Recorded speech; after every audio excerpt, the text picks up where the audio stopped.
지리산에 있는 실상사라고 하는 절에서 거기 농장이 있거든요. 농장에서 같이 농사도 짓고 마음의 평안을 하루하루 이렇게 쌓아가면서 사무처 식구들한테는 너무나 죄송하게도 잘 지내고 있습니다. 농사 경험이 있으신 분 혹시 계실까? 있으세요? 이렇게 질문하다가는 2시간 안에 끝나지 못해요. 그죠? 자, 근데 여러분이 다른 데도 아니고 저희 단체에서 하는 공동체 텃밭에서 이제 농사를 짓겠다라고 하는 거는 친환경으로, 그죠? 뭐 화학비료, 화학농약 안 쓰고 친환경으로 유기농업을 이제 농사를 짓겠다라고 하는 포부를 갖고 오셨을 텐데, 근데 유기농으로 농사를 지는 데 있어서, 그러니까 친환경으로 농사를 짓는다라고 했을 때 가장 어려운 건 뭐가 있을까요? 여러분들이 가장 겁내하는 부분이 뭐가 있을까요? 곤충? 곤충. 그 또 두더지. 두더지. 맞아. 두더지도 작물을 막 못 살게 굴어. 또 뭐가 있을까요? 곤충, 병충해. 병충해, 네. 그리고 또 뭐가 있을까요? 어려운 게 뭐가 있지? 유기농. 하여튼 병충해에 대한 두려움이 가장 크시죠? 그렇죠? 내가 네. 열심히 길렀는데 벌레들이 다 갉아먹으면 어떡하지? 그리고 병들면 어떡하지? 이런 걱정들이 있을 거예요. 그리고 잡초에 대한 두려움도 크실 겁니다. 특히 이제 비 온 다음에는 김 메고 돌아서면 다시 또 이제 풀이 자란다라는 이제 말이 있을 정도로 앞으로 이제 날이 더워지고 그다음에 비 오고 이러면 풀과의 전쟁을 치르시게 될 거예요. 그러다가 이제 풀과의 전쟁에서 승리하신 분도 있지만 포기하고 항복하고 자포자기로 방치하시는 분도 생길 건데 가장 어려운 게 힘들어하시는 부분이 이제 병충해하고 이제 풀 잡는 겁니다. 근데 사실 병충해라고 하는 거는요 사람하고 똑같아요. 사람도 기본 체력이 있고 그다음에 면역력이 좋고 그다음에 건강한 평소에 건강 관리를 잘하는 사람한테는요 감기 이런 거 잘 오지 않아요. 그렇죠? 근데 똑같은 공기를 마시고 똑같은 환경에 살면서도 어떤 사람은 1년 내내 감기나 이런 이제 잔병 치레를 달고 사는 사람이 있어요. 그건 뭐 어떤 차이겠습니까? 면역력의 차이인 거거든요. 작물도 마찬가지예요. 평상시에 이 작물이 스스로 병해충을 이겨낼 수 있게끔 키운다라고 한다면 병해충 그렇게 크게 걱정 안 하셔도 되는 거거든요. 그러면은 작물을 건강하게 키운다라고 하는 거는 어떻게 키우는 거냐? 흙을 건강하게 만들면 돼요. 왜냐? 작물은 뿌리를 땅에 내리면서 흙 속에 있는 양분과 수분을 흡수를 하면서 이제 크는 거잖아요. 그러니까는 흙이 건강하면 작물이 자라는 토대가 건강하면 작물도 건강하고 그만큼 면역력이나 이제 병충해를 물릴 수 있는 스스로의 힘이 있기 때문에 크게 걱정하지 않으셔도 된다라고 하는 겁니다. 그래서 농사를 짓는다라고 했을 때 가장 초점을 맞추셔야 될 거, 그리고 여러분이 가장 힘을 기울여야 할 거는 건강한 흙을 만드는 데 집중하시면 반은 성공하실 거예요. 네. 그래서 이 말을 잊지 않으셨으면 좋겠고요. 이제 지난 시간, 텃밭살이 책을 보시면 아시겠지만, 우리가 이제 농사를 짓는다라고 했을 때, 농사를 결정 짓는 환경 요인이 있어요. 사실 뭐가 있을까요? 기억나시는 대로 한번 불러보시겠어요? 농사를 짓는 데 있어서 어떤 환경 요인이 필요할까요?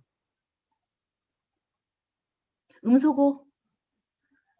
마이크 켜주시고 대답해 보세요. 그냥 씨앗만 뿌리면은 저절로 나나요? 비, 햇빛, 물. 네.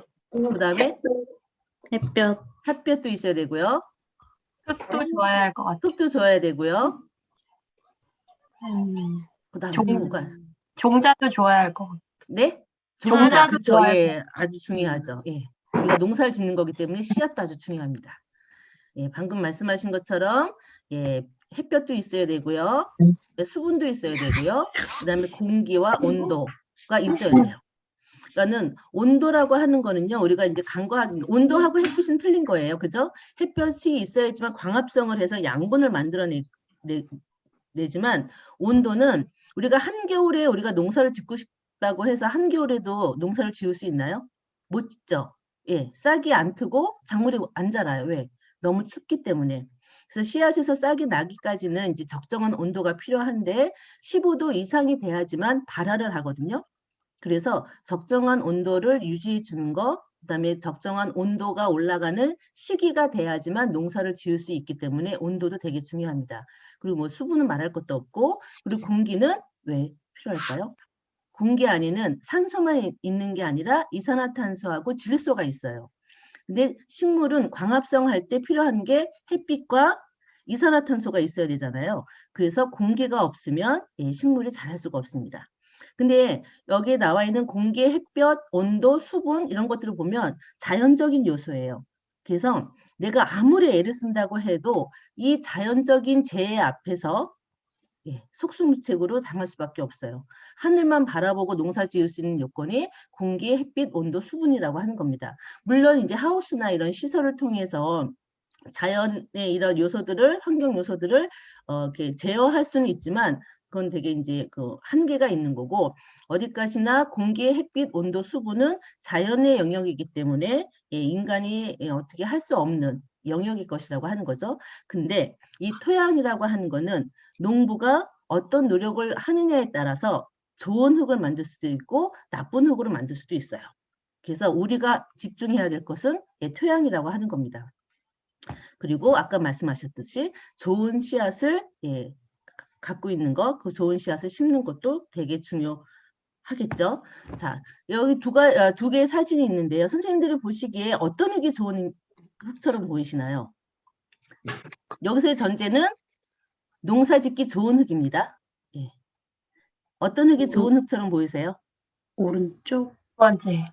오른쪽이라고, 예. 오른쪽. 오른쪽인가? 여기. 황토색 아니면은 검죽죽한 거? 황토색이. 황토색? 자, 황토색이라고 생각하시는 분? 자, 여기서 좋은 흙은요, 왼쪽에 있는 거무특틱한 흙입니다. 이거를. 그건 이제 앞으로 이제 얘기를 하면서 말씀을 드릴 건데, 그러면 선생님들이 생각하시기에 농사짓기 좋은 흙은 어떤 특성을 갖고 있을까요? 그리고 어때야지만 좋은 흙이라고 할까요? 여기서 제가 계속 농사짓기 좋은 흙이라고 하는 전제를 달았어요. 황토집을 집을 짓기 위한 좋은 흙은 아니고, 제가 여기서 얘기하고자 하는 거는 농사짓기 좋은 흙을 얘기하는 겁니다. 예. 어떤 징표를 갖고 있는 흙이 농사짓기 좋은 흙일까요? 그냥 막 얘기하세요. 양분이 많은. 양분이 많은 거. 그리고 또 미생물이 오염되지 않은 것. 미생물이 살고 있는 땅, 그 다음에 오염되지 않은 땅, 그 또 공기가 조금은 통할 수 있는 흙. 공기가 통할 수 있는 흙. 예. 또 어떤 흙이 농사짓기 좋은 흙일까요?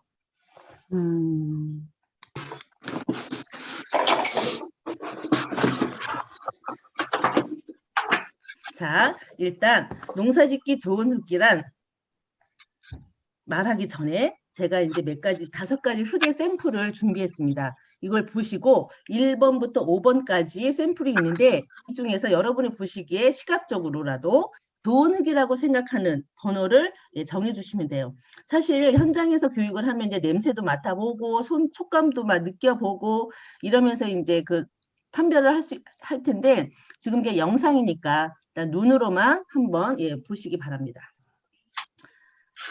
보이시나요? 자, 1번부터 5번까지 쫙 있는데요.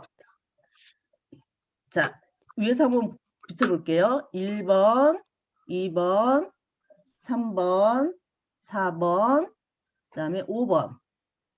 자, 측면에서 한번 볼까요?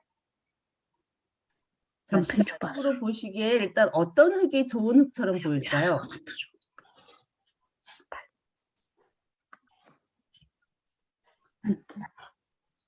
가까이 해볼까요?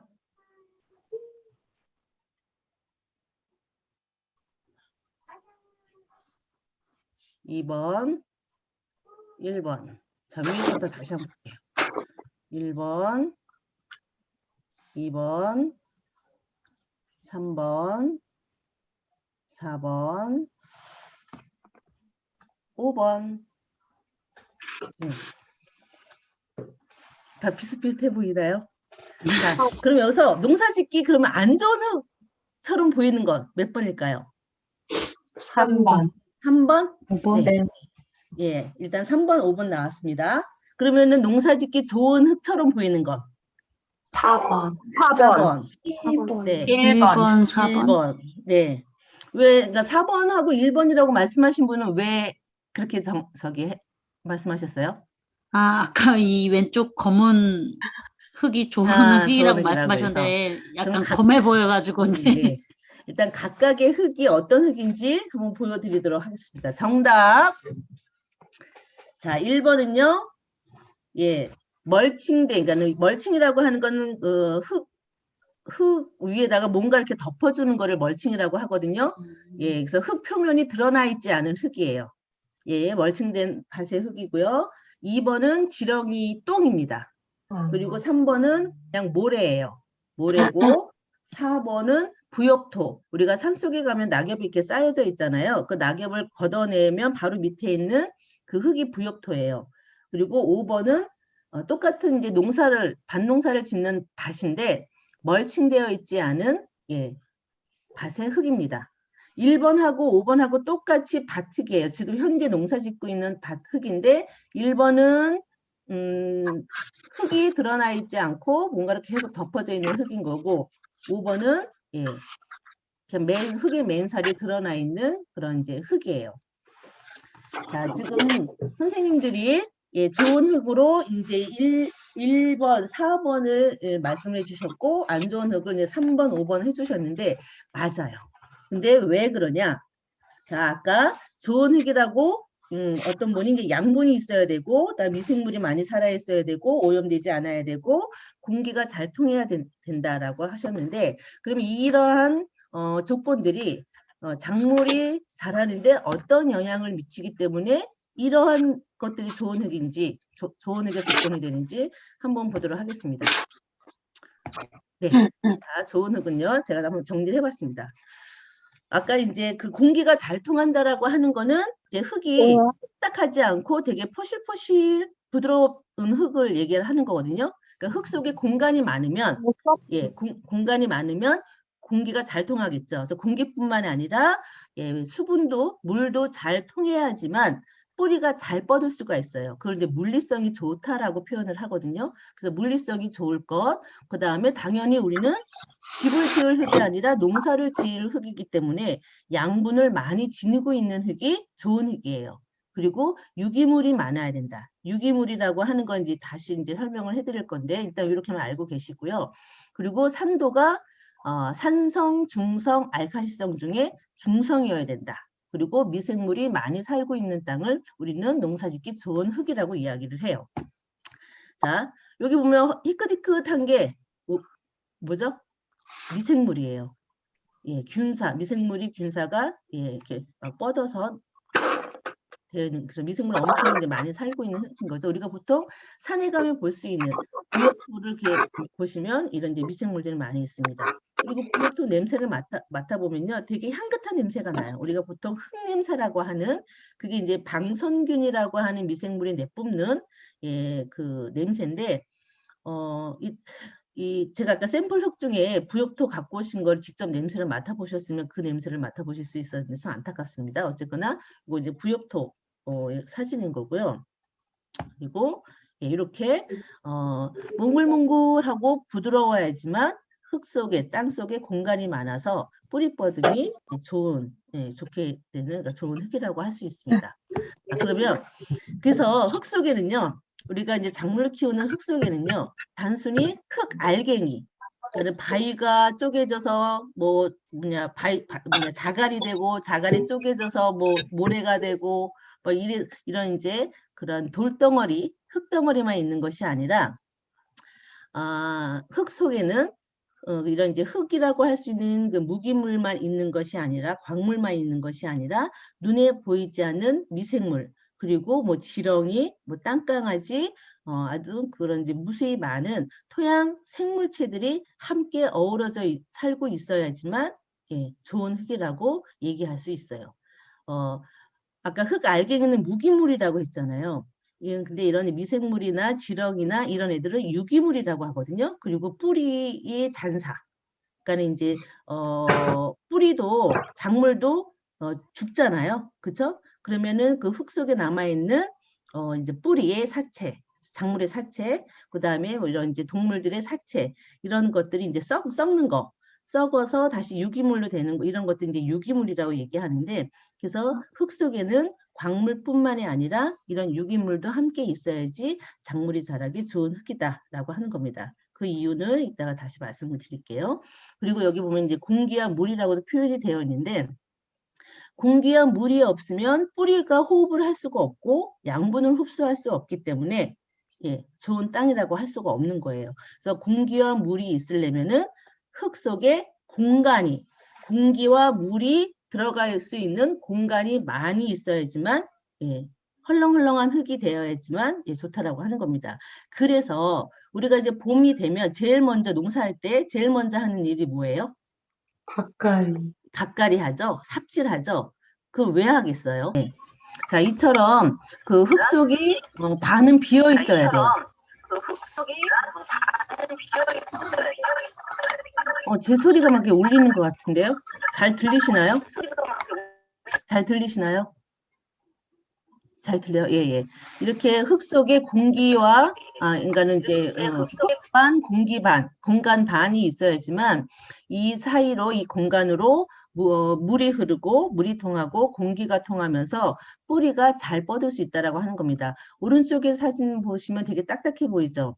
이런 땅에서는 뿌리 뻗음이 원활하지 않기 때문에 작물이 잘 자랄 수가 없어요. 그래서 우리가 해마다 농사 시작할 때 삽질을 해서, 부피를 많게 해서 이제 흙 속의 공간을 많이 만들어주는 일을 하게 되는 거죠.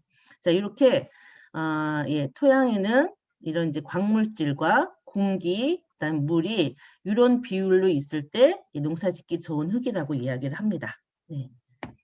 자, 여기 그림 보듯이 이런 이제 흙 알갱이와 알갱이 사이에 이런 공간들이 많이 있어야지만 이렇게 공기도 통하고 그 다음에 물도 흐르고 그 사이로 뿌리를 뻗을 수 있다라고 하는 거를 이제 그림으로 보여주는 거죠. 근데 이제 이렇게 그 흙 속에 공간을 많이 만들어 주려면 흙의 토양의 구조가 떼알 구조라고 하는 걸로 만들어줘야 돼요.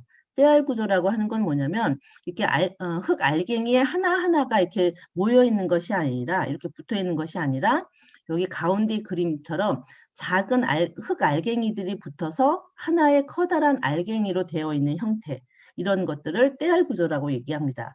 그래서 이런 작은 알갱이들이 붙어 있는 이런 작은 공간과 그다음에 이 큰 알갱이들 또 사이에 있는 큰 공간 이런 것들로 인해서 이런 큰 공간으로는 이제 배수가 잘 되는 거고요. 물 빠짐이 잘 돼야 되는 거거든요. 근데 물 빠짐만 잘 된다라고 하면은 또 작물이 자랄 수가 없어요. 필요할 때 물도 줘야 되고 양분도 줘야 되거든요. 그러면은 물을 어디에 머금고 있냐? 요게 작은 알갱이들 사이사이에 있는 요 작은 공간에 물이 빠지지 않고 이 안에 머금고 있어요. 이걸 이제 보수력이라고 얘기합니다. 물을 머금고 있는 능력, 보수력, 이런 떼알 구조가 돼야지만 배수가 좋을 뿐만 아니라 이런 이제 보수력도 좋은 이제 흙이 될 수 있다라고 하는 거예요. 그럼 이런 떼알 구조를 어떻게 만드냐? 이것이 앞으로 여러분이 이제 해야 될 일이에요. 이 떼알 구조를 만드는 과정이야말로 좋은 흙을 만드는 과정입니다. 여기 보시면 이제 석회와 유기물이라고 나와 있죠. 석회를 넣어주고 유기물을 넣어주면 이런 떼알 구조를 만들어줄 수가 있어요. 왜 그러냐면 유기물은요. 아까 이제 썩거나 이제 탈 수 있는 것들을 이제 유기물이라고 얘기를 하잖아요. 유기물을 흙 속에 넣어주면요. 미생물이 그것들을 분해를 합니다. 우리가 유기물을 흙 속에 넣어준다고 해서 작물이 바로 흡수하는 게 아니라 그 유기물 안에 있는 양분을 작물이 먹을 수 있게끔 미생물이 분해를 해줘요. 그래서 더 이상 분해되지 않은 이온 형태로 분해가 돼야지만 뿌리를 통해서 양분을 흡수하는 거거든요. 그러니까 이 유기물을 넣어준다라고 하는 거는 미생물의 분해 활동이 활발해진다라고 하는 거예요. 그럼 미생물이 많으면 미생물이 이런 이제 분해를 하는 과정에서 그 끈적끈적한 점질물을 뿜어냅니다. 그래서 그런 끈적끈적한 접착체 같은 것들이 흙 알갱이들을 서로 붙잡아 두는 거예요. 그래서 이런 때알 구조를 이제 만들어줄 수 있는 거고, 석회는 뭐냐면 이제 주 성분이 칼슘인데, 칼슘이 또 흙 알갱이를 서로 붙잡아주는 그런 역할들을 합니다.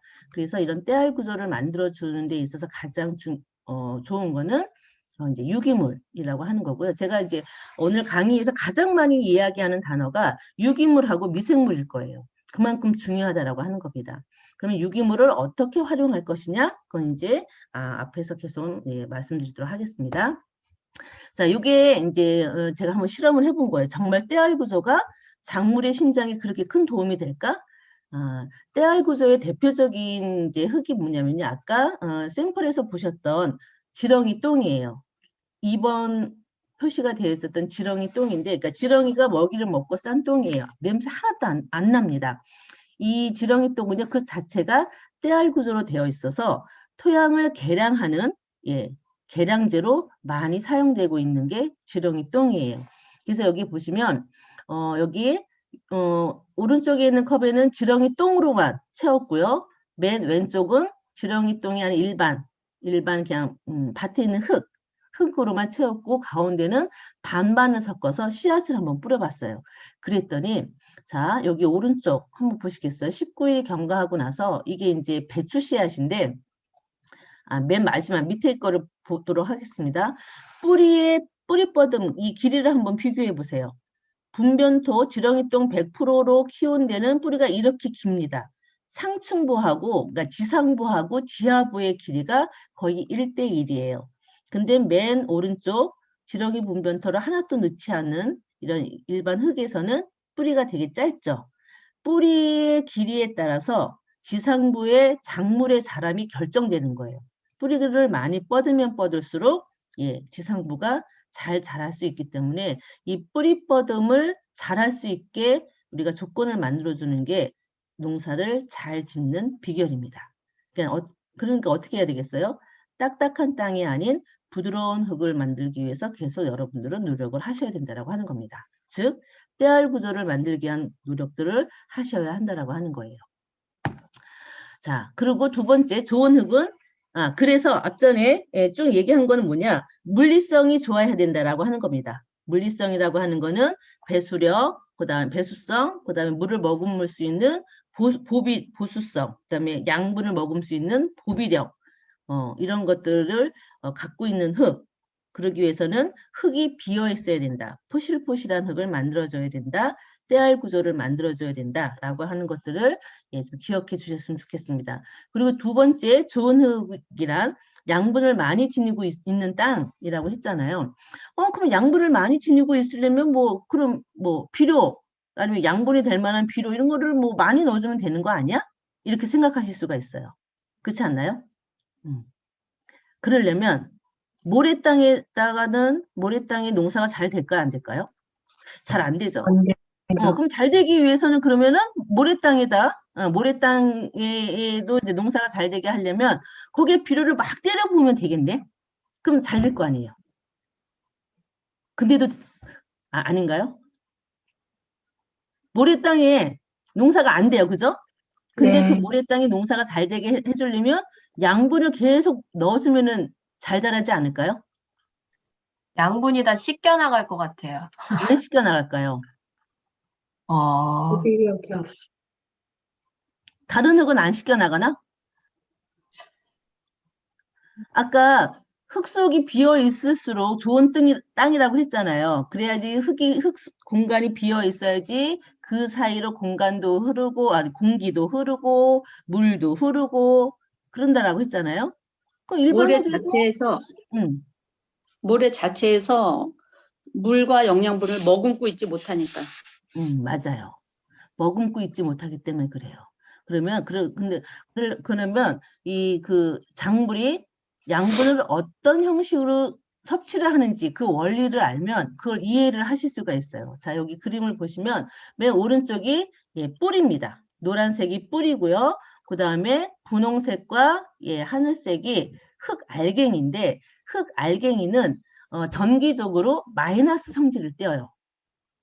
그런데 양분은 플러스 성분을 띱니다. 물론 이제 마이너스 성분을 띄는 것도 있는데 주요 대부분이 이제 플러스 성분을 띄어요. 여기 보시면 플러스 여기 이제 작물이 필요로 하는 양분이에요.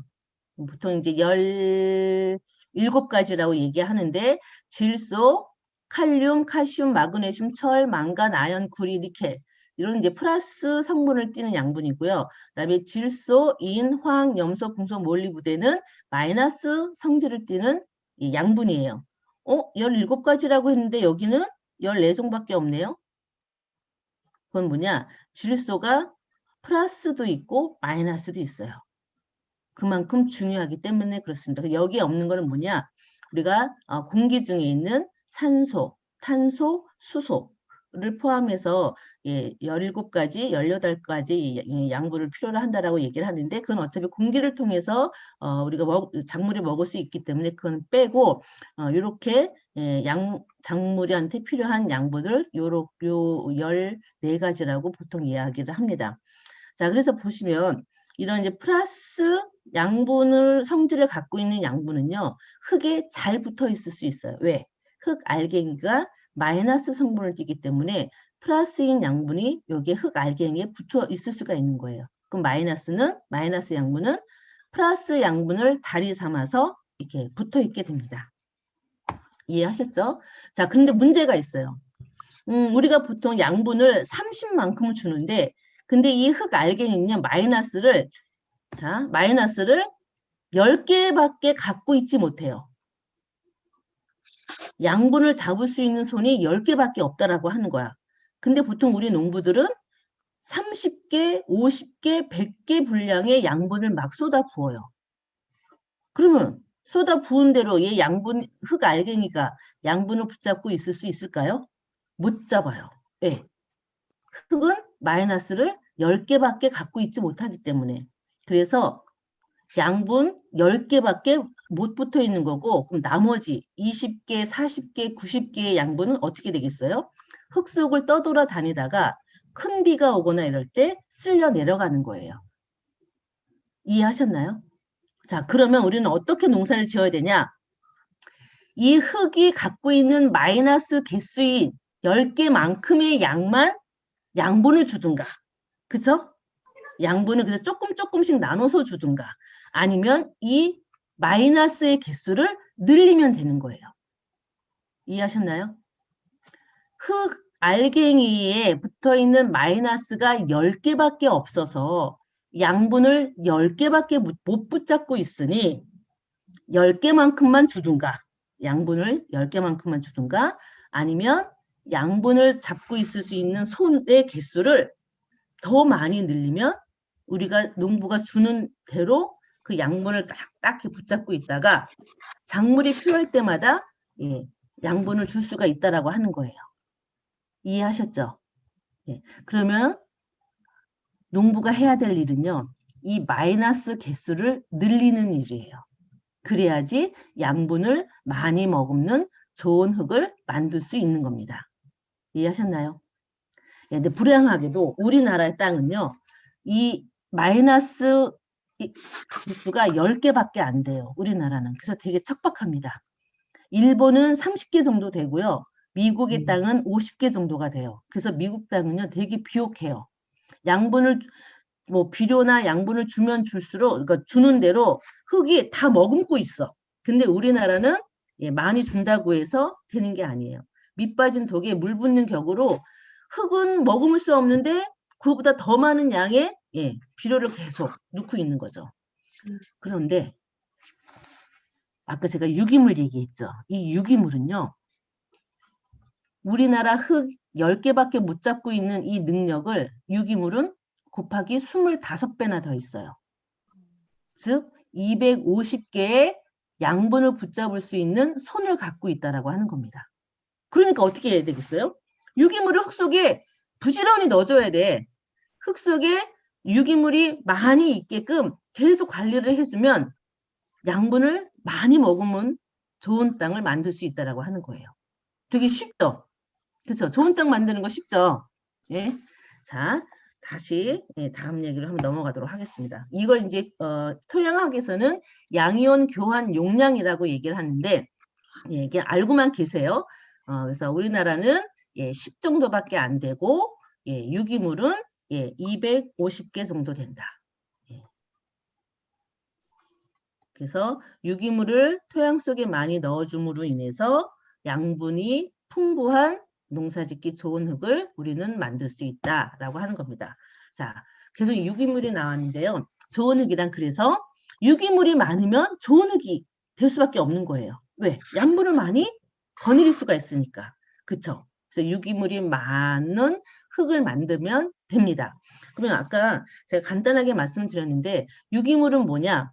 생물체를 구성하고 있는 물질 중에서 탄소를 포함하고 있는 물질로 미생물에 의해 분해가 되고 가열하면 연기를 내면서 타는 거를 유기물이라고 얘기합니다. 간단하게 얘기해서 썩는 모든 것을 유기물이라고 이야기를 해요. 그럼 사람은 유기물일까요? 무기물일까요? 유기물이죠. 썩고 탈 수 있으니까. 나무도 유기물인 거고 낙엽도 유기물인 거고. 그쵸? 그리고 우리가 먹고 남은 음식물 쓰레기라고 하는 것들도 다 썩고 탈 수 있는 거기 때문에 유기물이에요. 그럼 무기물은 타거나 썩지 않는 거를 무기물이라고 보시면 됩니다. 흙 알갱이 같은 거, 광물질, 그 다음에 물 이런 것들을 무기물이라고 보는데 그래서 이 유기물을 흙 속에 넣어주면 양분이 풍부한 좋은 흙이 될 수 있다라고 하는 겁니다. 근데 그렇다고 해서 먹다 남은 음식물 찌꺼기를 흙 속에 넣어준다고 해서 얘가 바로 양분으로 되는 건 아니에요. 토양 유기물이 돼야 되는 겁니다. 토양 유기물이라고 하는 건 뭐냐면 그러니까 이제 미생물이 유기물을 분해한다라고 했잖아요. 근데 미생물이 분해를 계속 해도 끝까지 남아있는 애들이 있어요. 셀룰로즈나 리그닌이라고 하는 우리가 이제 구추대나 나무 같은 걸 이렇게 단단한 나무 같은 걸 보면 우리 그런 거를 이제 목질화라고 얘기를 하거든요. 그렇게 단단하게끔 만들어주는 성분이 리그닌이라고 하는 성분이에요. 그래서 얘는 분해가 잘 안 돼요.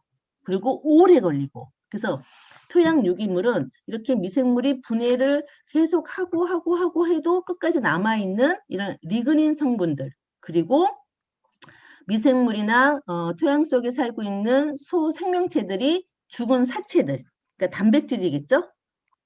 그런 사체들, 그 다음에 뭐 뿌리 잔사물 이런 것들이 함께 어우러져 있는 것들을 토양 유기물이라고 이야기를 해요. 다른 말로는 부식이라고 얘기를 하고 그래서 토양 속에 토양 유기물과 부식이 많을수록 같은 말이에요.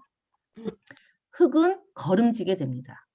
그래서 토양 유기물이 많은 땅을 우리는 지력이 좋고 땅심이 좋은 흙이라고 이야기를 하는 거예요. 그래서 이런 토양 유기물 때문에 흙 색깔이 검게 되는 거거든요. 그래서 검은 흙이 좋은 흙이다라고 하는 거는 일단 시각적으로 유기물이 많이 들어있어서 검어졌기 때문에 좋은 흙이다라고 우리가 이제 판별할 수가 있는 겁니다. 좀 어렵죠? 근데 계속 듣다 보면은 좀 이해가 됐을 거예요. 어쨌거나 토양 유기물이 많아야 된다. 자, 그래서 토양 유기물의 기능을 보시면 일단 거름을 품고 있는 능력이 커져요. 아까 말씀드렸죠? 우리나라 흙의 25배, 그러니까 250개의 양분을 붙잡고 있을 수 있는 손이 많기 때문에 보비력, 거름을 품고 있는 능력이 클 수밖에 없어요. 그리고 떼알 구조를 만들기 때문에 물을 품고 있는 보수력이 또한 커집니다. 그리고 중금속에 대한 유해 작용을 감소시키고요. 아까 떼알 구조, 떼알 구조를 만들어서 물리적 구조를 개선시킨다. 왜? 유기물이 많으면 그만큼 미생물이 많이 살고 있기 때문에 미생물의 분해 활동 그리고 균사 이런 걸 통해서 흙 알갱이들을 서로 붙잡아 두는 이런 역할을 하거든요. 그래서 떼알 구조로 만들어질 수밖에 없어요. 그래서 제가 이제 각각 좀 따로따로 떼어서 얘기를 하는데 뭐 물리성이 좋고 양분이 좋아야 되고 뭐 미생물이 많이 살아야 되고 이런 거 어떻게 보면 같은 말이에요. 서로 연관되어 있어요. 미생물이 많으면 예, 떼알 구조로 될 수밖에 없고, 그리고 유기물이 많으면 또 미생물이 많아지는 거고, 뭐 떼알 구조가 될 수밖에 없고, 서로 연관되어 있습니다. 따로따로 떼어서 생각할 수 없는 부분인 거예요. 그리고 이런 토양 유기물은 아까 색깔이 검다라고 했잖아요. 색이 검기 때문에 예, 열을 흡수합니다. 그래서 땅의 온도를 높여줘서 미생물의 활동을 더 활발하게 만들어줄 뿐만 아니라 씨앗이 발화하는데도, 그리고 잘 자라는데도 예, 큰 역할을 해줘요. 지온이 아까 적정한 지온이 돼야지만 발화할 수 있다라고 했었잖아요. 그 말입니다. 자, 그리고 세 번째로 좋은 흙은 예, 산도가 산성, 중성, 알칼리성 중에서 중성이어야 된다. 이건 이제 간단하게 설명하고 넘어갈게요. 자, 여기 그림을 보시면요. 자, 숫자가 작을수록 산성이에요. 그리고 숫자가 클수록 14까지 갈수록 이제 알칼리성이고, 중간인 6.5에서 7 사이 여기를 이제 중성이라고 얘기를 하는데, 자, 아까 제가 이제 작물이 필요로 하는 양분 15가지를 말씀드렸는데, 그 중에서도 3대 영양소가 있습니다. 그게 뭐냐면 질소, 그 다음에 인산, 그 다음에 칼륨. 이 세 가지가 3대 영양소예요. 질소와 여기 인산과 칼륨인데, 그러니까 중성일 때 얘 흡수율이 제일 높아요. 그죠? 배불뚝이가 된다라고 하는 거는 이 흡수율을 말을 하는 거거든요. 6.5일 때 3대 영양소인 질소, 그 다음에 칼륨, 아이고, 그 다음에 인산의 흡수율이 제일 높습니다. 반면에, 자, 산성으로 산성으로 가게 되면 제일 많이 녹아 나오는 게 알루미늄, 그 다음에 철, 망간, 아연 이런 애들이에요. 그리고 알칼리성으로 갈수록 많이 녹아 나온 애가 몰리브덴, 뭐 마그네슘, 칼슘 이런 애들이에요. 그쵸? 그럼 얘네들은요, 이렇게 많이 녹아 나올 필요가 없어요. 자, 중성에서 봤을 때, 자, 철, 알루미늄 보면 되게 조금밖에 안 녹아 나와 있죠. 얘네들은 미량 원소이기 때문에 조금만 있으면 되는 애들이에요. 이렇게 많이 녹아 나오면 오히려 작물이 자라는데 해를 줍니다. 어떤 해를 주냐면, 철 같은 경우는 예, 알루미늄이나 이런 것들이 많이 녹아 나오면요, 새뿌리가 나오는 거를 방해해요. 자, 뿌리라고 하는 거는 작물은 양분을 먹는 잎과 같은 역할을 하는 거예요. 그러니까 잎을 망가뜨리는 그런 이제 걸 하기 때문에 양분을 흡수할 수가 없으니까 작물이 잘 자랄 수가 없는 겁니다. 그래서 산성일 경우 이렇게 망간, 알루미늄 이런 애들이 많이 녹아 나오면 새뿌리 나오는 거를 방해해서 작물이 잘 자라지 못한다라고 하는 거고, 또 한 가지 중요한 건 뭐냐면 이 인산도 되게 중요한 영양소인데, 이 인산이 작물이 뿌리를 통해서 흡수되지 못하도록 얘네들이 그러니까 꽉 잡아요. 알루미늄이 못 가게 꼭 붙잡아 두고 있어요. 흡수하지 못하게. 그러니까 산성이 되면 인산 흡수도 제대로 할 수가 없는 겁니다. 그리고 알칼리성으로 가면 이 칼슘이 인산을 또 못 가게 붙잡아 놔요. 그러니까 이 중요 영양소가 흡수되지 못하게 한다라고 하는 거죠. 그래서 이렇게 양분 흡수도 저하되고요. 인산도 못 먹게 꼼짝 못하게 붙잡아 두고, 그 다음에 미생물 활동이 저하되기 때문에 토양의 물리성이 나빠지게 되는 겁니다. 그럼 얘네들은 어떻게 그러면 개량을 하냐? 산성화된 토양은 석회로 넣어줍니다. 그래서 이제 전문 전업농에서는 3년에 한 번씩 나라에서 이제 공짜로 이제 석회를 이제 공급을 해주는데, 산성화된 땅을 다시 중화시켜 주라고, 중성으로 만들어 주라고 이제 석회를 뿌려줍니다. 그 원리는 생략하도록 하겠습니다. 시간이 좀 많이 돼서. 그럼 알칼리성 토양일 때는 아까도 말씀드린 것처럼 여기 보면 칼슘에 의해서 인산이 고정이 된다. 그러니까 인산이 흡수되지 못하게 막는다라고 하는 거예요. 그리고 제일 중요한 건 뭐냐면 염류장애라고 하는 겁니다.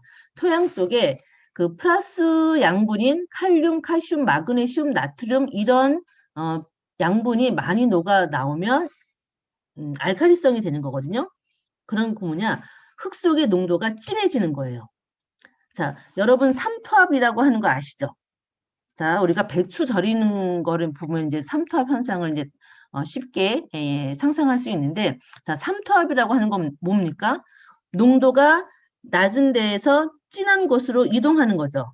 그죠? 그래서 소금물에다가 배추를 집어넣으면 배추 속에 있었던 액이 농도가 진한 소금물로 빠져나와서 절여지는 거잖아요. 그쵸? 마찬가지. 근데 여기서는 염류장애는요, 흙 속이 농도가 진해요. 뿌리가 농도가 약해요. 그러다 보니까 어떻게 되겠어요? 뿌리 속에 있는 체액이나 이런 용액들이 흙 속으로 빨려 나오는 거예요.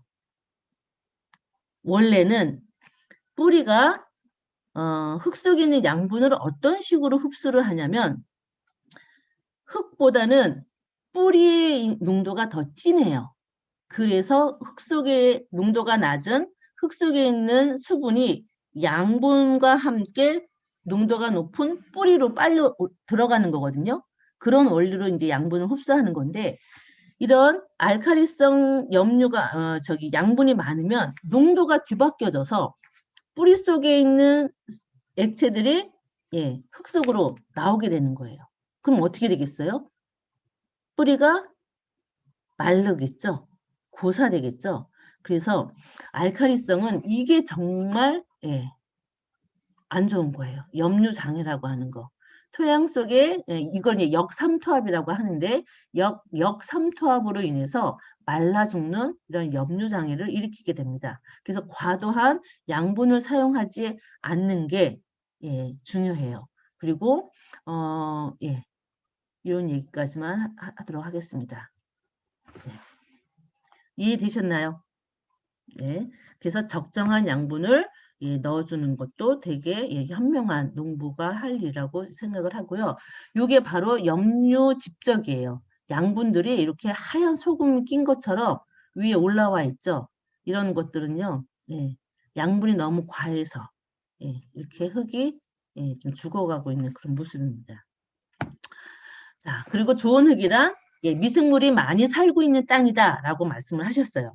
자, 미생물이 아까 그랬죠. 제가 양분을 분해해서 작물이 먹을 수 있게 만들어준다라고 얘기를 했어요. 여기 이제 질소의 순환을 대표적인 이제 질소를 이제 그 순환을 보면 자, 미생물이 어떤 역할을 하는지 한번 보도록 하겠습니다.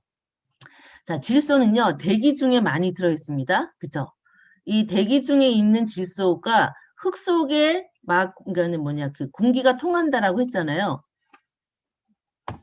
대기 중에 있는 질소가 흙 속에 들어간다라고 해서 바로 작물이 먹을 수 있는 게 아니에요. 더 이상 분해되지 않는 이온 형태로 돼야지만 뿌리를 통해서 흡수할 수 있는 거거든요. 그게 뭐 질산태 질소라든가 암모니아태 질소라고 하는 이름으로 돼야지만 작물이 흡수할 수 있습니다. 그래서 그렇게 흡수할 수 있게끔 분해해 주는 게 미생물이라고 하는 건데 공기 중에 있는 질소는 여기 보시면 콩과 작물에 특히 많이 있습니다. 뿌리혹 박테리아라고 하는 것들이 있어요. 이 뿌리혹 박테리아는요. 공기 중에 있는 질소를 작물이 먹을 수 있는 형태로 여기다 저장을 해놓습니다. 그리고 이런 이제 동물이나 식물이 죽은 사체들 있죠. 그 안에도 많은 이제 질소 성분이 있을 거 아니에요. 이렇게 식물 잔여물, 대사물질, 배설물 이런 것들을 미생물이 또한 분해하고 해줍니다. 이렇게 분해를 통해서 아니면 공기 중에 있는 질소를 잡아서 고정해줘서 작물이 다시 이렇게 먹을 수 있게끔 만들어주는 게 미생물이라고 하는 겁니다. 그러니까 미생물이 많으면 많을수록 어떻겠어요? 물리성을 좋게 해주는 것뿐만 아니라 양분을 순환시키는 작물이 먹을 수 있게끔 역할을 해줬기 때문에 미생물이 많은 토양은 좋은 흙이다라고 말할 수 있는 겁니다. 자, 뿐만 아니라 미생물은요, 일단 이제 영상을 하나 보실 건데 미생물이 이제 기량작용이라고 해서요, 한 세력이 확 번지는 거를 서로 견제합니다. 그래서 토양 속에 안 좋은 미생물이, 그러니까 병원성 뭐 바이러스 이런 애들이 이렇게 딱 들어왔을 때 미생물이 서로 견제를 하면서 번지지 않게 막아줘요. 기량작용이라고 하는 걸 통해서. 그리고 실제로 작물은 이렇게 움직이거나 손을 쓰거나 뭐 이렇게 할 수가 없잖아요. 미생물을 불러들여서 이런 이제 나쁜 병원균을 물리쳐주는 그러한 서로 이제 공생 관계를 갖고 있습니다. 예. 그래서 미생물이 많으면 작물이 건강하게 자랄 수밖에 없는 그런 이유이기도 하고요. 그래서 좋은 농사를 잘 짓는다라고 하는 거는 좋은 흙을 만드는 거고, 그래서 흙농사라고도 얘기를 합니다. 그리고 다른 한편으로는 미생물 농사라고도 이제 이야기를 하는데, 그런 미생물이 어떠한 역할을 하고 있는지 흙 속의 이 세계를 15분짜리 영상으로 잠깐 살펴보도록 하겠습니다. 전국 각지에서 농부들이 모였습니다. 먹기 좋게 잘 지어진 밥을 양파자루와 삼나무 상자에 나누어 담습니다. 3월이면 농사 준비로 한창 바쁠 때, 그런데 이 농부들은 밥을 들고 산으로 갑니다.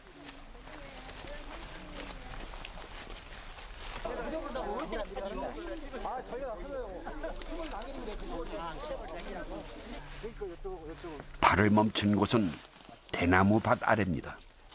곡괭이로 살살 파더니 들고 온 밥을 땅에 묻습니다. 여기 배에다가 이렇게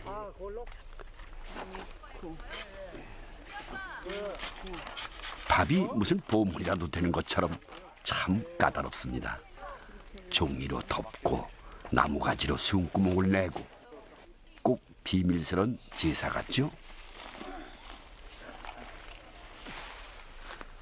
따로 밥만 깔기도 합니다. 산중에 허옇게 밥길이 났습니다. 마지막은 낙엽으로 보인을 합니다. 파묻은 밥은 이제 흙과 농부들만 아는 비밀이 됐습니다.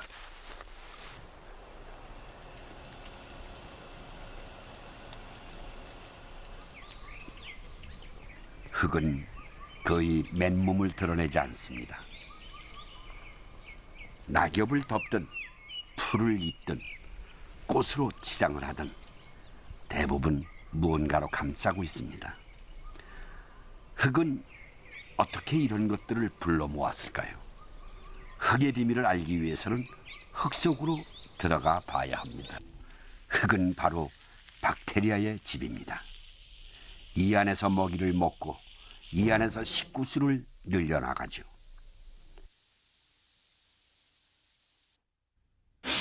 크기는 100만 분의 2m.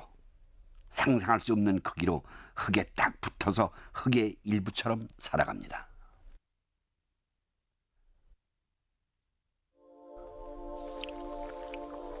녀석은 인살을 먹고 사는 박테리아입니다. 인살이 많아 영양 과다가 된 흙을 다이어트 시켜주는 녀석이 바로 이 박테리아. 비료를 많이 뿌린 땅에는 꼭 있어야 하는 녀석입니다.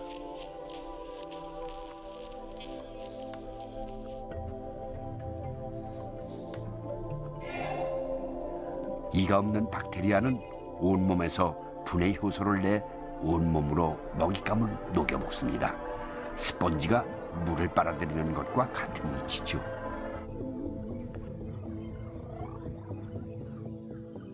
박테리아는 크기보다 개체수로 살아가는 전략을 씁니다.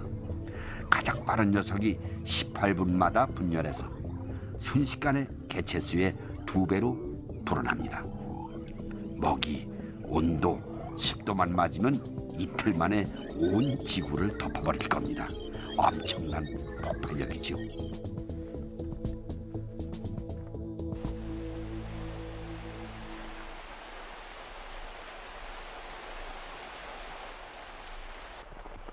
비가 온 뒤 산에서는 독특한 흙냄새가 납니다. 방선균이 분비하는 지오스민이라는 물질 때문이죠. 이렇게 포자를 만들어 번식합니다.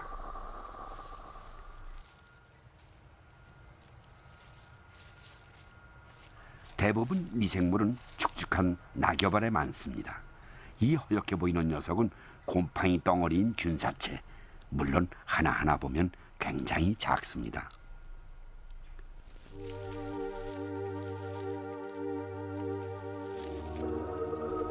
곰팡이는 균사라는 가느다란 실을 뻗어 죽은 동식물의 탄수화물과 단백질을 흡수합니다. 동물로 치면 소화관이죠.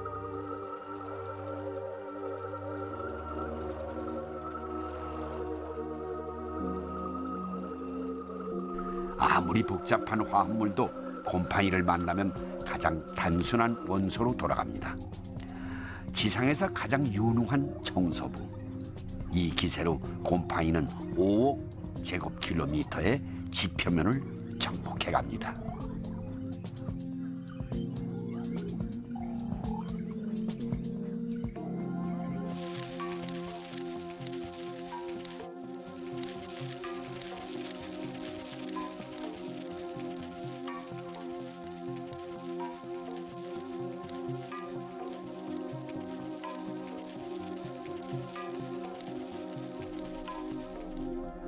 포자가 만드는 다양한 색깔, 그만큼 다양한 종이 살고 있다는 증거입니다. 미생물들도 전쟁을 합니다. 서로 다른 두 종이 뻗어가다가 만납니다. 더 이상 자라지 못하죠.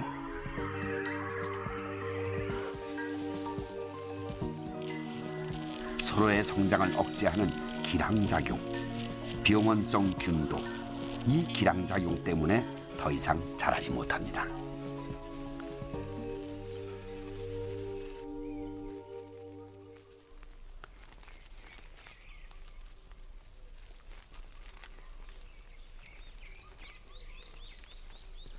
게다가 흙 속에는 이런 곰팡이를 먹는 녀석도 있습니다. 지렁이처럼 꿈틀대는 이 녀석은 선충입니다. 투명하고 가느다란 실처럼 생겼죠.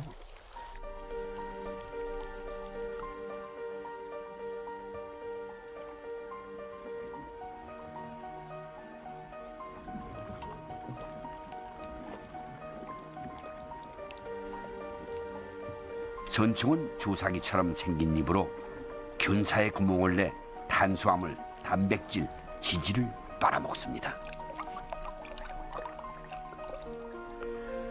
식물의 병을 일으키는 곰팡이. 선충은 이 녀석들의 가장 무서운 천적입니다.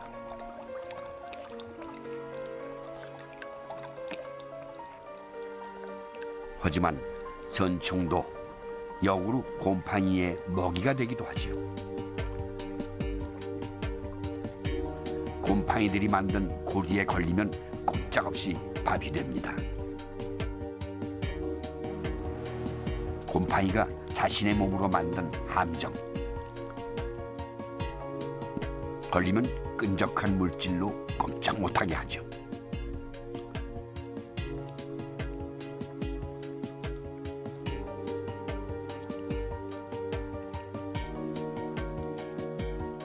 서로 먹고 먹히지 않는다면 세상은 곰팡이 천지일 겁니다.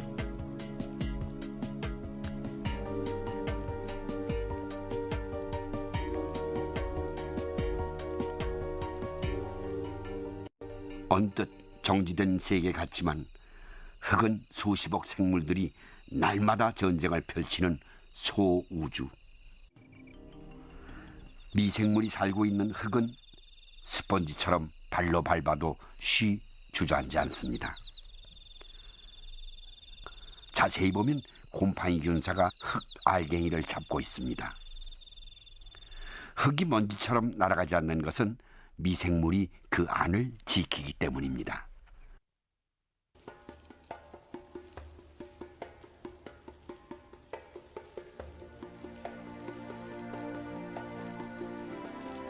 적당한 공기, 알맞은 수분, 풍부한 영양소를 찾아 뿌리는 끊임없이 분열합니다.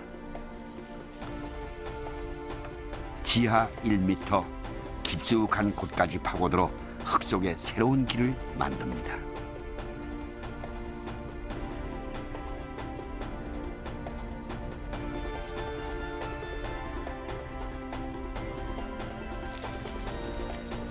적당한 곳이다 싶으면 옆구리에서 주변과 교류할 수 있는 뿌리털을 냅니다. 이 빽빽하고 섬세한 길로 물과 양분이 지나갑니다. 덕분에 이 속에서 살아가는 미생물들에게 전혀 새로운 환경이 생겼습니다.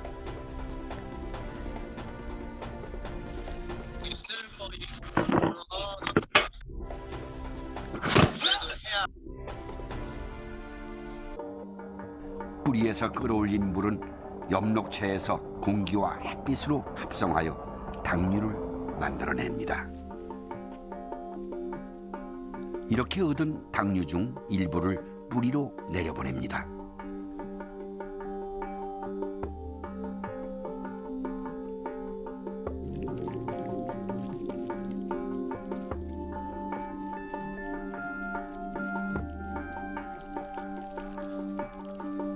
광합성으로 얻은 당류 중 절반 정도는 다시 뿌리 끝으로 나갑니다. 그 당류를 얻기 위해 수많은 미생물들이 몰려듭니다. 평생 태양을 보지 못하는 지하세계. 미생물들은 뿌리를 통해 태양을 만납니다. 대신 뿌리에게 20가지가 넘는 무기 영양분을 제공하죠. 미생물을 거느리는 범위, 이것이 뿌리의 영역입니다.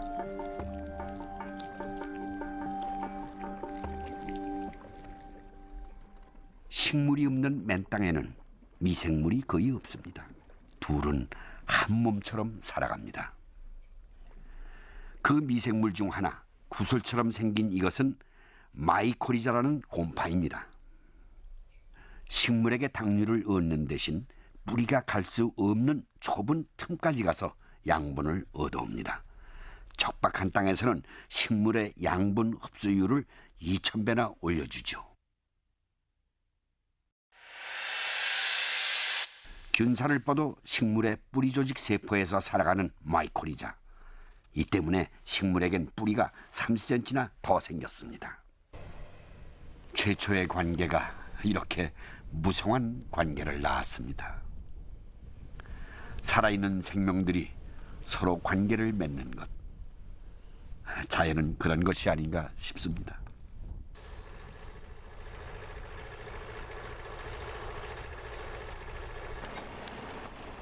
많은 수확을 위해 사람들은 땅을 개척합니다. 흙이 죽어버리자 살충제와 농약을 뿌리기도 합니다.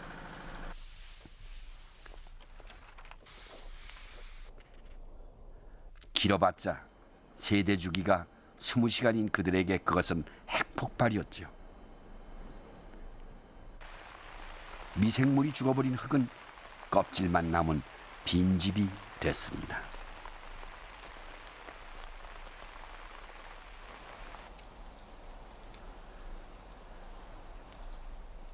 농부들은 일주일 뒤 다시 대나무 숲을 찾았습니다. 묻어두었던 밥은 진짜 보물이 돼 있었습니다. 수억 미생물들이 사는 완벽한 생태계.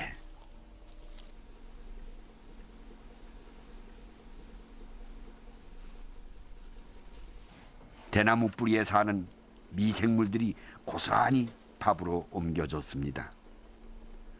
사람 먹는 밥이 미생물 밥이 된 거죠. 농부들이 필요한 것은 이런 원시 상태의 토착 미생물입니다. 설탕을 넣고 버무리면 미생물은 잠시 활동을 멈추고 휴면 상태로 들어갑니다.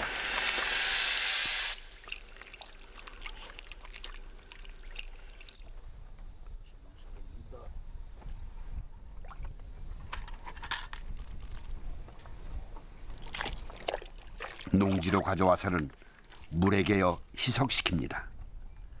미생물들이 잠에서 깨어납니다. 농약 대신 뿌립니다.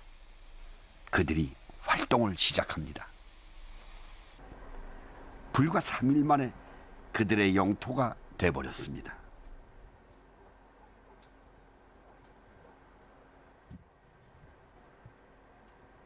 서로가 서로를 견제하며 그 어떤 것도 필요 이상 자라게 하지 않고 흙을 살아있게 하는 존재.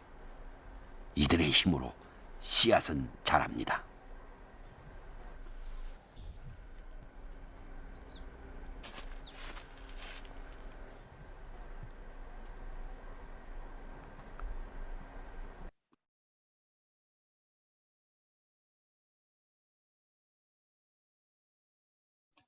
네, 잘 보셨죠?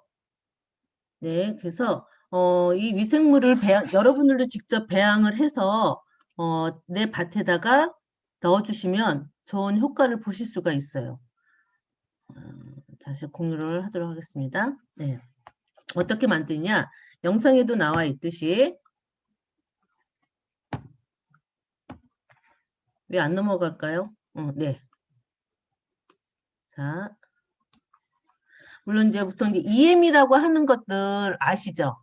예, 시중에서 판매하기도 하는데 사실 EM을 사서 하는 것보다는요, 직접 밭 근처에 있는 야산에 가서 부엽토를 가져다가 직접 만들어서 사용하시는 게 훨씬 좋습니다.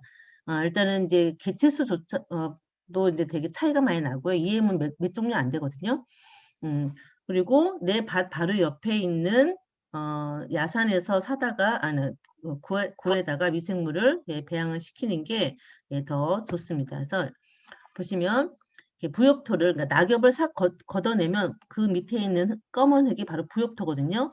그 부엽토를 이런 스티로폼 박스에다 담습니다. 그리고 양파망에다가 먹다 남은 찬밥, 아니면 식당을 가서 밥을 시켜 먹었는데 밥이 남았어. 그럼 그거를 싸갖고 오세요. 그래서 잡곡밥보다는 고슬고슬한 쌀밥이 좋습니다. 그래서 밥을 이런 양파망에다 넣고 그 위에다가 그냥 올려놓으세요. 그러고 나면 한 일주일 정도만 되면 이렇게 하얗게 균사가 핍니다. 그래서 이거를 걷어다가 설탕, 요 이제 밥 덩어리 1과 설탕 1대1로 버무려 두세요. 그래서 이 상태로 계속 보관하셔도 되고, 그리고 필요할 때마다 이렇게 물에 희석을 해서 흙에다가 직접 주셔도 되고요. 아니면 500배 정도 희석을 해서 분무기에 넣고 이파리에다가 옆면 10이라고 하는데 앞뒷면으로 이렇게 분사를 해주시면 미생물 접종을 해주는 그런 결과를 그런 거죠. 미생물 접종을 해주시는 거고요. 자, 이런 식으로 해서 내 밭에 미생물의 개체수를 좀 많이 늘리고 싶다. 그렇게 한다라고 하면 이렇게 미생물 직접 배양을 해서 사용하시되, 여기서 중요한 건 뭐냐? 흙 속에 유기물이 많이 있지 않으면, 그러니까 미생물의 먹이가 많이 있지 않으면 미생물을 아무리 많이 접종을 해도 큰 효과는 없을 거다라고 하는 겁니다. 그래서 유기물이 이렇게 항상 풍부하게 있게끔 뭐 내가 직접 만든 자가태비를 쓴다거나 이런 식으로 해서, 아니면 뭐 낙엽으로 위에 이제 밭을 덮어준다거나 이런 식으로 해서 유기물이 항상 존재할 수 있도록 만들어준 다음에 이렇게 미생물을 접종을 해주시면 건강하게, 그리고 병충해 없이 잘 키우실 수가 있습니다. 그래서 우리가 이제 많은 분들이, 특히 이제 전업농을 하시는 분, 그러니까 농사를 업으로 하시는 분이나 아니면 조그마한 텃밭을 농사 짓는데도 옛날에 옛날에 그 경험 때문에 화학 비료나 화학 농약 위주로 이렇게 농사를 짓는 분들이 많이 계셔요. 그건 이제 화학성과 물리성을 좋게 할 수도 있을 거예요. 그리고 맨날 밭갈이 하잖아요. 뭐 트랙터든 아니면 뭐 삽질이든 해가지고 계속 밭갈이를 해서 통기성을 좋게 하고 배수성을 좋게 하는 그래서 이제 물리성을 좋게 하는 이런 이제 노동들을 많이 하는데, 여기에만 치우치면요 정말 돈도 많이 들어가고요. 왜? 화학성을 높이기 위해서, 그러니까 양분을 많이 넣어주기 위해서 계속 값비싼 비료를 사다가 넣어줘야 될 거 아니에요. 그래서 화학성과 물리성만 생각을 하게 되면 몸은 몸대로 힘들고 돈은 돈대로 드는 그런 농사를 짓게 돼요. 근데 생물성, 특히 미생물성에 많이 이제 초점을 맞추고 이거에 균형을 맞추면서 농사를 짓게 되면 돈도 안 들고요. 그리고 그렇게 노동력도 많이 들어가지 않습니다. 그래서 어떻게 현명하게 지혜롭게 농사를 짓고 싶다라고 하면 미생물에 많은 애정을 갖고, 어떻게 하면 내 땅에, 내 밭에 미생물이 많이 살 수 있는 그런 이제 흙을 만들 것인가, 예, 고민을 많이 하시고 실천하시면 예, 좋을 것 같습니다. 그래서 균형 잡힌 토양을 개량하는 게 예, 여러분들이 앞으로 해야 될 과제라고 예, 생각이 들고요. 그러면 부드러운 흙을 만드는 방법을 좀 알려드릴게요. 힘들지 않고 놀면서 쉬엄쉬엄 농사 지을 수 있는 방법을 알려드리도록 하겠습니다. 그래서 땅을 갈지 않고 부드러운 흙을 만드는 방법이라고 제목을 붙였는데요. 이 사진 속의 흙 보세요. 얼마나 포실포실하고 그죠? 포실포실해 보이죠? 그리고 색깔도 검고 되게 거름져 보이죠? 양분도 되게 많은 것 같고 이런 흙을 만드는 비법을 알려드리도록 하겠습니다. 첫 번째, 흙의 맨살을 보이지 말라입니다. 아까 멀칭은 그 흙 거죽에 뭔가를 계속 이렇게 덮어주는 거를 이제 멀칭이라고 하는데 아마 여러분들은 그 검은색 비닐로 이렇게 피복되어 있는 거에 많이 익숙해 있으실 거예요. 그런 것도 많이 봤고, 근데 비닐로 하지 말고 유기물로 멀칭을 하시라라고 하는 겁니다. 즉, 썩거나 태울 수 있는 이런 거. 그러니까 비닐은 썩지 않잖아요. 물론 간편하긴 하지만 그 비닐은 예, 화석연료에서 나온 거고 또 썩지도 않고 그 이것들을 또 1년에 한 번씩 걷어내면 어마어마한 이제 쓰레기 산이 이루어지는데 이 쓰레기는 누가 감당을 할까요? 예, 우리 아이들이 감당하게 될 쓰레기인 거거든요. 그리고 석유 자원이 언제까지 예, 풍부하게 장담 못해요. 지금 이제 피크 오일도 지났고 예, 지금 이렇게 매장량도 점점 줄어들고 있기 때문에 석유에 의존하는 농사는 그렇게 오래 가지 못할 겁니다. 그리고 환경에도 좋지 않고 그래서 유기물, 썩을 수 있는 유기물로 꼭 멀칭을 하시라라고 하는 것들을 강조해드리고 싶어요. 이 유기물 멀칭을 하게 되면 뭐가 좋으냐면 그러니까 비닐을 쓰는 그런 이유하고 똑같아요. 일단 잡초가 나지 않는 거를 예, 잡초가 나지 않게 해줍니다. 그리고 그 지온을 높여줘요. 이불을 덮어주는 그런 효과인 거거든요. 멀칭을 해준다라고 하는 거는 이불을 덮어주는 거기 때문에 땅의 온도를 높여줘요. 그래서 이제 발화율이라든가 작물의 생장을 예, 높게 해주고요. 그 다음에 수분이 증발되는 거를 막아줍니다. 그래서 흙이 항상 촉촉해요. 그래서 우리가 보통 농사 짓는다라고 하면 그리고 이제 공동체 텃밭에 가면 일주일에 한 번, 뭐 아니면 한 달에 2번 이렇게 가시잖아요. 그럼 대부분의 사람들이 하는 일이 뭔지 아세요? 물 주고 끝나요. 예, 물 주면 농사일 다 했다고 생각을 하시는 것 같아. 근데 그 물이라도 제대로 줬으면 좋겠는데 겉표면이 젖었다고 해서 물을 충분히 줬다라고 착각을 하시는데 여러분도 한번 가서 한번 해보세요. 물주로 한 통이나 2통 정도 이렇게 물을 준 다음에 손가락으로 이렇게 흙을 이렇게 파보세요. 어느 만큼 젖어 있는지. 아마 0.5cm, 1cm도 안 젖어 있을 거예요. 충분히 주지 않으면 뿌리까지 수분이 도달하지 못하거든요. 우리가 물을 주는 이유는 뿌리가 양분을 흡수할 수 있게끔 예, 그래서 뿌리까지 젖어 있어야 되고 적게끔 물을 줘야 되거든요. 근데 겉흙이 젖었다고 끝까지 뿌리까지 수분이 도달했다라고 착각을 하시는 분들이 많아요. 그래서 물 주는 일이 되게 중요하고 그리고 이제 가장 힘든 일이기도 할 텐데 이렇게 유기물로 멀칭을 해놓으면요. 증발되는 것을 막아주기 때문에 흙이 항상 촉촉해져 있어요. 그래서 예, 물을 많이 안 줘도 됩니다. 그럼 에너지 절약도 되죠. 뭔가 물을 절약할 수 있다라고 하는 겁니다. 자, 우리가 산에 가면 산에 그 등산이든 산책이든 산에 가면요. 펼쳐져 있는 것들이 보이죠. 그러니까 낙엽이 많이 쌓여져 있잖아요. 그리고 나무들이 막 자라 있어요. 근데 가만히 한번 생각해 봅시다. 그 숲속에는 누가 와서 양분을 주거나 비료를 주거나 아니면 물을 주는 사람이 있나요? 없죠. 그죠? 없어요. 없음에도 불구하고 그렇게 잘 자랄 수 있는 이유가 뭐겠어요?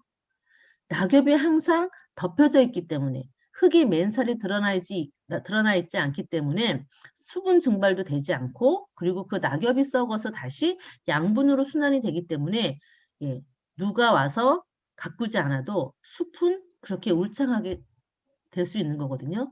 우리도 그렇게 해보자라고 하는 겁니다. 그렇게 할 수 있어요. 숲과 같이 숲을 모방해서 낙엽, 우리가 손쉽게 구할 수 있는 게 낙엽이거든요. 낙엽을 가져다가 이렇게 두둑하게 이불 덮듯이 덮어주면 잡초 방지에다가 수분 유지에다가 그다음에 양분의 순환 그리고 미생물이 몰려듭니다. 먹을거리가 있으니까 유기물이라고 하는 먹을거리가 풍부하니까 미생물들도 많이 늘어날 거고 그리고 또 하나는 토양 유실을 방지해요. 큰 비가 오면요. 이 흙이 막 많이 쓸려 나가거든요. 근데 이렇게 항상 덮여 있으면 이 낙엽이라든가 이런 유기물 멀칭이 완충 역할을 해주기 때문에 흙이 파인다거나 쓸려 나가는 것을 방지해 줍니다. 다음 사진 한번 보실래요? 자, 어때요? 큰 비가 온 다음이에요. 좋은 흙들은 다 큰 물에 쓸려 나가고 자갈밭이 돼버렸어요. 이건 멀칭해 놓지 않았기 때문에 이렇게 된 거거든요. 또 하나 볼까요? 이렇게 뿌리까지 드러나게 됩니다.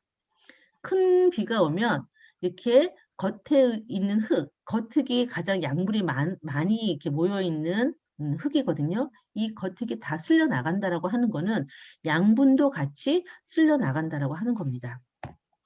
자, 이거는 같은 날 찍은 사진이에요. 같은 장소에서 같은 날 찍은 사진입니다.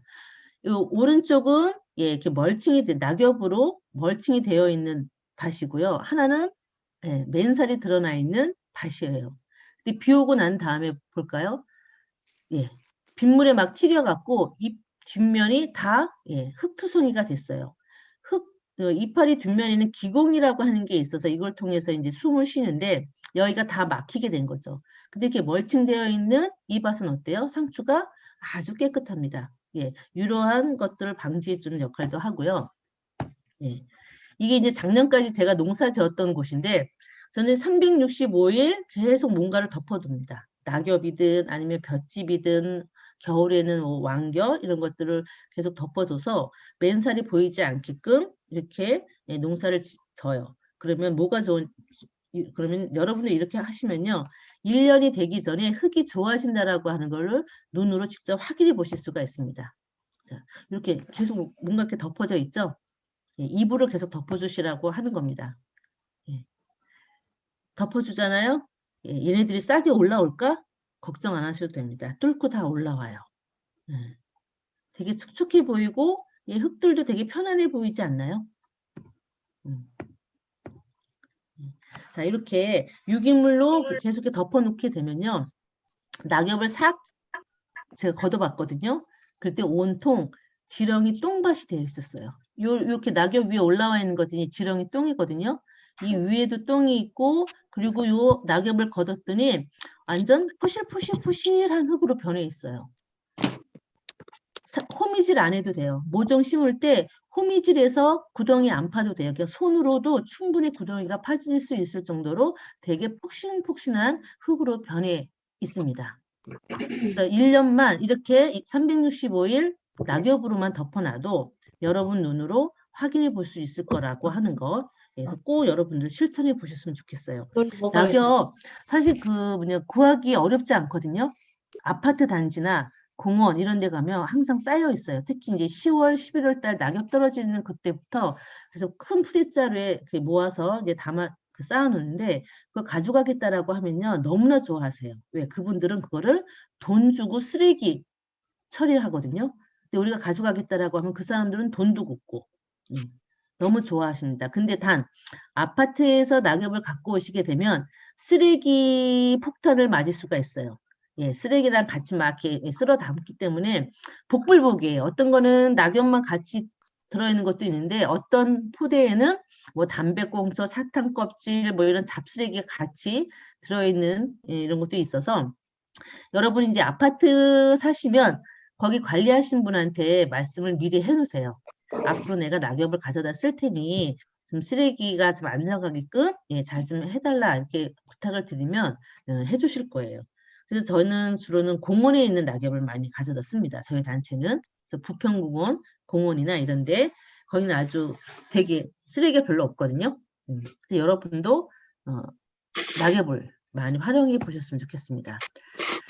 이렇게 잡초를 또 멀칭 재료로 쓸 수가 있어요. 자, 잡초를 여러분은 이제 적으로 보시는데 잡초를 적절하게 이용을 하면 잡초만큼 좋은 애도 없어요. 잡초가 작물의 양분을 뺏어 먹는다. 그래서 잡초를 제거해야 된다. 이렇게 생각하시는 분들이 많은데 사실 양분을 갖고 싸우진 않거든요. 잡초하고 작물은 뭐 갖고 경합을 하냐면 햇빛 갖고 경합을 합니다. 싸웁니다. 그래서 잡초가 작물보다 키가 작을 때는 작물한테 그렇게 큰 위협이 되지 않아요. 예, 오히려 잡초가 땅 거죽을 덮고 있기 때문에 멀칭 효과를 줍니다. 그리고 잡초가 땅속으로 내리는 그 뿌리 털에 의해서 공간을 만들어주고 그 공극을 확보해줘요. 그래서 오히려 잡초가 있는 땅이 작물이 자라는데 더 좋습니다. 물론 이제 작물이 자라는 두둑 위에 있는 잡초는 제거해 주시는 게 좋긴 하지만 제거해 주더라도 뿌리째 뽑지 말고 밑둥만 뿌리는 땅속에 박혀 있게끔 위 줄기 부분만 잘라서 바로 이렇게 눕혀주시면 멀칭 효과를 볼 수가 있어요.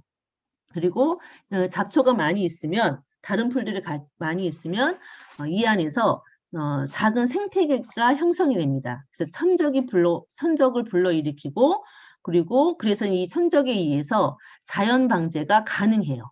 천적을 활용한. 오히려 풀 한 포기 없이 작물만 있는 곳에는요. 병해충이 더 많이 발생을 합니다. 그걸 꼭 이제 알아두셨으면 좋겠고요. 그래서 잡초를 너무 원수처럼 여기지 말고 적정하게 잘 활용하시면 농사에 큰 도움이 되실 수 있습니다. 그래서 잡초는 적당히 키우다가 작물보다 키가 커서 그늘을 만들어준다라고 하면 그때는 베서 이렇게 덮어주시면 돼요. 그리고 두 번째, 겨울 작물을 꼭 농사를 져보셨으면 좋겠습니다. 자, 우리가 보통 이제 일반 공공 주말 농장은 4월 내지는 3월부터 12월까지만 경작을 할 수 있게 해주잖아요. 그래서 겨울 농사를 지을 수가 없어요. 근데 여러분이 하시게 될 공동체 텃밭은 내가 원하면 언제까지든지 그 자리에서 계속 농사를 지으실 수가 있거든요. 그래서 겨울 농사도 가능합니다.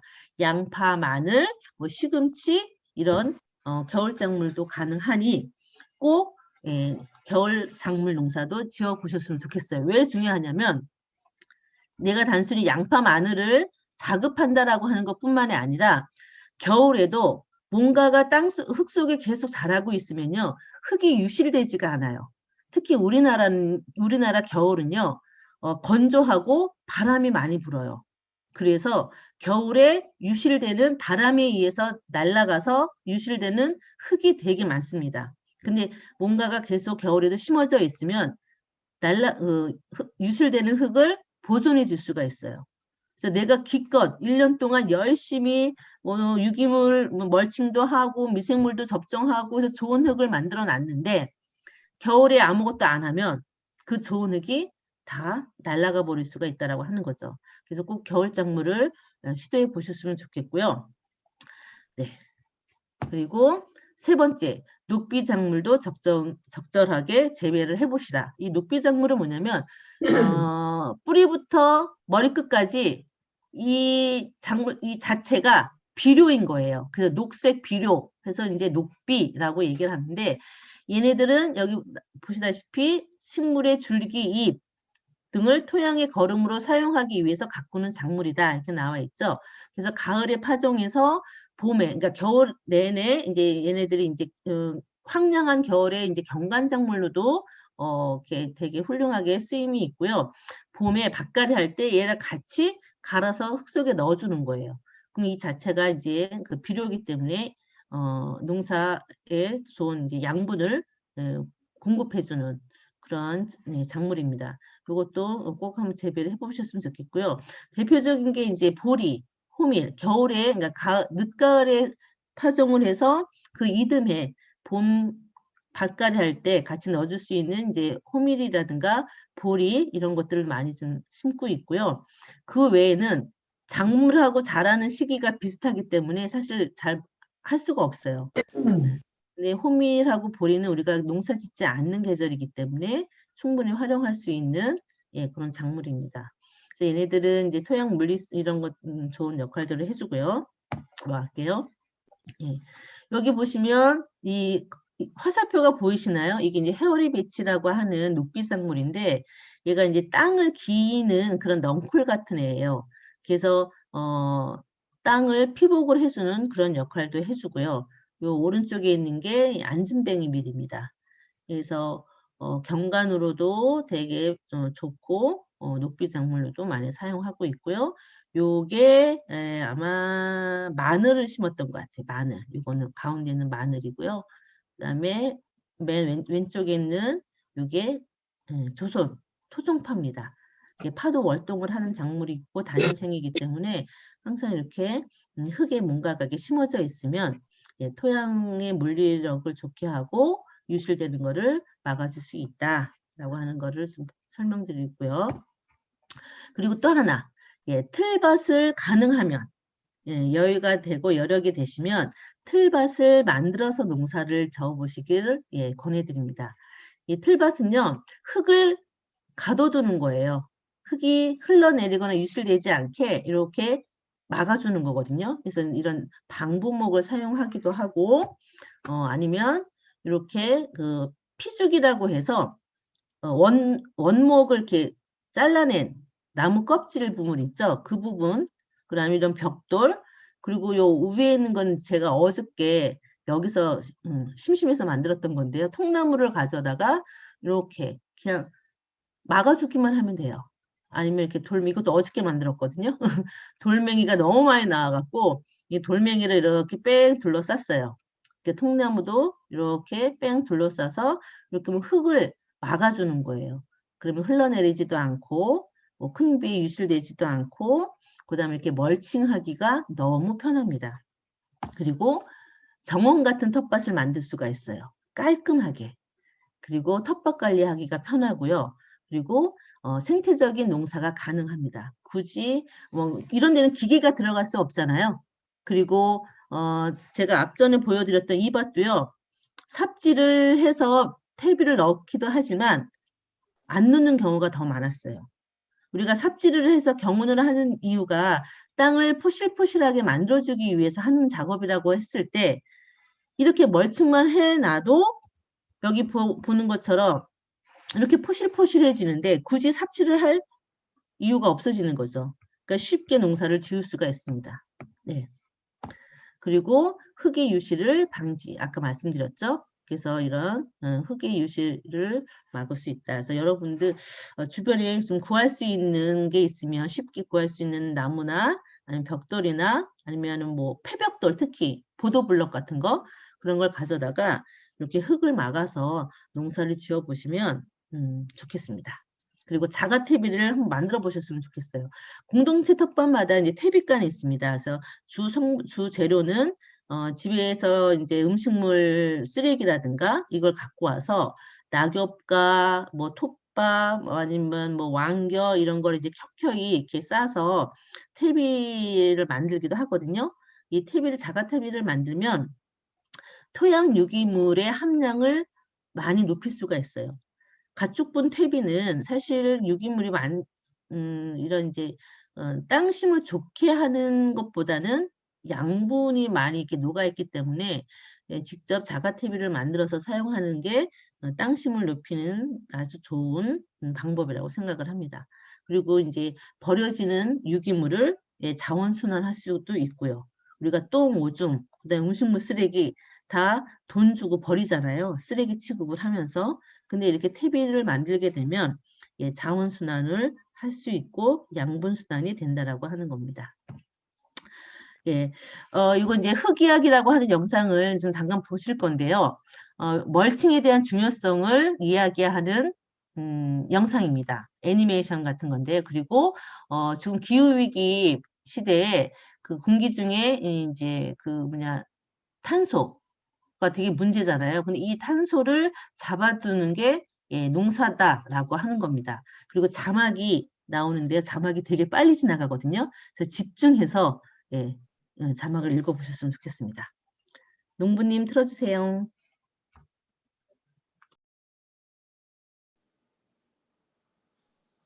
If you're like most people, you're probably feeling a little hopeless about climate change and the damage we've done to our planet. Well, now there's a new way to look at climate change and how to deal with it that might just turn that hopelessness into hope. Climate change, as we know, is all about too much carbon in our atmosphere. But carbon is not our enemy. It's the building block of life. Everything alive is made of it, even us. The problem and the solution are simply a matter of balance. Let's step back and look at the 5 pools where carbon is stored on planet Earth. Starting about 500 million years ago, when plants first appeared on land, carbon began to cycle in an amazing balance between these pools, a balance that allowed for life as we know it to evolve. Then one life form, that would be us, figured out how to extract carbon from the fossil pool, which was pretty much a timeout zone for carbon. We've been burning it for energy, putting into play, and disrupting that balance. The way we manage land and do agriculture is moving even more carbon into the atmosphere. Specifically, we've moved 880 billion tons of carbon dioxide into the atmosphere, which is heating up the planet and destabilizing our climate. The oceans have absorbed a lot of this excess carbon, throwing off the ocean's balance, resulting in ocean acidification and accelerating a mass extinction of sea life. So in order to save life as we know it, of course we need to stop burning fossil carbon. The big question is, where do we put this excess carbon to get the cycle back in balance? The good news is that the answer is literally right under our feet. It's the soil. Plants, using sunlight and water, naturally perform photosynthesis. They pull carbon in from the air and turn it into carbohydrates, sugars. Then they pump some of these sugars down through the roots to feed microorganisms who use that carbon to build healthy soil. Voila, carbon moved. The plants pump it in and the soil stores it. Nature's living technology is amazing. Scientists have recently discovered that applying a thin layer of compost can help regenerate healthy soil, setting up an ongoing feedback loop that brings more and more carbon into the soil each year. Together with other regenerative practices like not tilling the soil, planting trees and cover crops, and planned grazing, we can build and retain billions of tons of soil carbon. This is carbon farming. This is regenerative agriculture. Unlike more carbon in the atmosphere, more carbon in the ground is good for us. It makes healthy soil, which is nutrient-rich and full of life and holds way more water. This means more nutritious food and crops that are more resilient in the face of drought. That's good news for farmers, families, and everyone who eats.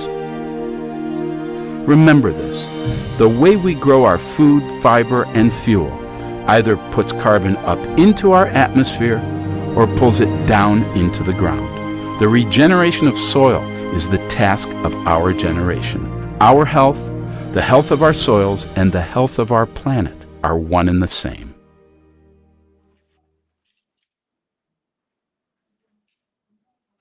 네, 흙의 회복은 우리 세대의 과제라고 이렇게 얘기를 했잖아요. 자, 흙은요. 자, 우리가 먹는, 그러니까 우리가 이제 농사를 짓는 이유는 먹거리를 생산하기 위해서 농사를 짓는 거죠. 그죠?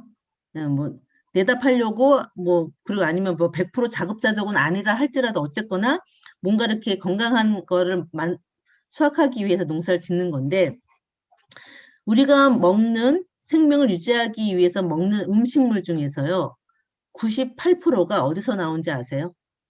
흙에서 나옵니다. 상상을 해보세요. 생각을 해보세요. 대부분이 다 흙에서 비롯이 되는 먹거리들이에요. 근데 그래서 생명의 원천이라고도 얘기를 하는 건데, 이런 우리의 먹거리의 98%, 95%를 생산해내는 흙이 황폐화되고 아니면 농사 짓는 땅이 점점점 사라진다라고 하면 어떻게 될까요? 외국에서 수입하면 될까요? 언제까지 싼 값에 수입 농산물을 먹을 수 있을까? 예, 그거는 아무도 장담 못해요. 식량 전쟁 뭐 이런 말이 있듯이 지금 식량 가지고 이게 어떤 이제 그 상황이 변화에 따라서 막 곡물가가 막 널뛰지 뛰잖아요. 재작년에 코로나가 시작됐을 때 러시아에서 밀 수출을 딱 전면 중단을 했어요. 기억하시나요? 일단 자국민에 우선을 하기 때문에 밀 수출을 딱 공세를 했거든요. 그러면서 그 여파로 곡물가도 뛰고 막 이랬었어요. 언제까지 싼 가격에 수입 농산물 사 먹을 수 있을 거다라고 하는 거는 정말 순진한 생각입니다. 그리고 또 하나 뭐냐, 지금 우리가 풍부한 이런 이제 생산 속에서는 먹고 살고 있지만 우리 아이들이 살아갈 시대, 그 아이의 아이가 살아갈 사회에서는 이 흙이 계속 보존이 돼야 되는 거잖아요. 우리 아이들한테도 이 건강한 흙을 물려줘야지만 아이들도 식량난에 시달리지 않고 살아갈 수 있는 거거든요. 그래서 흙을 건강하게 만드는 거, 그리고 그런 흙을 보존하는 거가 바로 우리 시대의 우리들의 과제가 아닌가 싶습니다. 그러기 위해서는요, 건강한 토양을 만드는 농사를 하셔야 된다라고 생각을 해요. 네. 그리고 여기까지 질문이 있으면 있으실까요? 이제 흙에 대한 이야기는 이따락 하고, 이제 좀 한 20분 동안 간단하게 농사 용어에 대해서 이야기를 하려고 합니다. 가능할지 모르겠지만. 사실 많은 부분을 그냥 막 생략하고, 그냥 수박 겉핥기식으로 한 거라서 이해가 안 되는 부분이 있거나 하시면 질문을 해주세요. 없으면 넘어갈까요? 네. 아니면 나중에 그 농부님 통해서 농부님한테 뭐 개인톡을 보내주시거나 해서 질문을 해주시면 제가 따로 답변을 해드리도록 하겠습니다.